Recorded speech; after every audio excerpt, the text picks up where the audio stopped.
यहाँ पर लेकिन अक्षय, क्या इन लोगों के चेहरे को प्रोजेक्ट करके बीजेपी चुनाव लड़ना चाहती है? क्योंकि लोकसभा चुनाव में तो स्ट्रैटेजी बीजेपी की क्लियर है, लेकिन अगर चेहरे की बात करें तो बीजेपी किसके चेहरे पर चुनाव लड़ेगी, या फिर अभी भी प्रधानमंत्री मोदी का ही चेहरा होगा?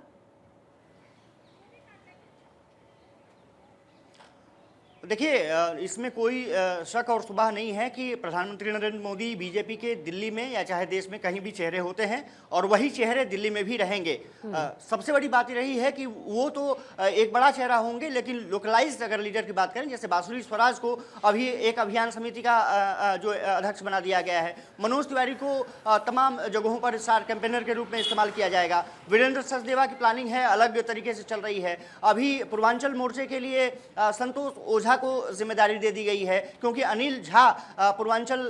के बड़े नेता थे, उन्होंने आम आदमी पार्टी ज्वाइन कर ली, तो संतोष झा को यहां पर एक बड़ी जिम्मेदारी दी गई है, संतोष ओझा को बड़ी जिम्मेदारी दी गई है, वो पूर्वांचल अभियान समिति के चेयरमैन बनाए गए हैं। ऐसे ही तमाम जो संगठनों के मैंने जैसे जिक्र किया कि 43 समितियों का गठन कर दिया गया है, और ये 43 समितियां निश्चित रूप से बीजेपी को किस तरह से बेनिफिट करेंगी उस पर नजर रहेगी, क्योंकि उनकी बैठकें लगातार चल रही हैं। आम आदमी पार्टी अब उसकी काट कैसे निकालेगी, क्योंकि ये कहा जा रहा है कि मंडल स्तर से लेकर के जिला स्तर तक और विधानसभा स्तर तक जो कार्यकर्ताओं की टीम है वो लगातार लग चुकी है। और अब क्योंकि 3 महीने से भी समय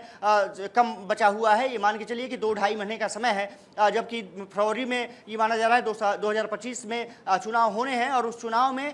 दोनों पार्टियों की निश्चित रूप से इस पर प्रतिष्ठा दांव पर होगी, और बीजेपी की सबसे ज्यादा होगी, क्योंकि अब उसको सीटों को बढ़ाना है, अगर अपने आप को मजबूत करना है, क्योंकि राजनीतिक गलियारों में चर्चा शुरू हो चुकी है कि सब जगह से बीजेपी मजबूत होकर आती है, दिल्ली में जाकर के पस्त हो जाती है, वहां पर विधानसभा चुनाव में वो करिश्मा नहीं कर पाती है। कहीं ना कहीं अरविंद केजरीवाल का चेहरा रहा है, उसके पीछे जो रेवड़ी कल्चर जो प्रधानमंत्री नरेंद्र मोदी लगातार कहते रहे हैं कि उससे नुकसान होता है, और जिस तरह से बिजली का बिल का हो मुद्दा वो बीजेपी ने उठाया था कि लगातार बिजली के बिल अब बढ़ते जा रहे हैं, पानी का जो कहा गया था मुफ्त देंगे वो गंदा पानी आता है, आम आदमी पार्टी उसको मुद्दा बनाने में लगी हुई है कि हमने कभी भी जाहिर है अपने अपने वादे अपने अपने दावे होते हैं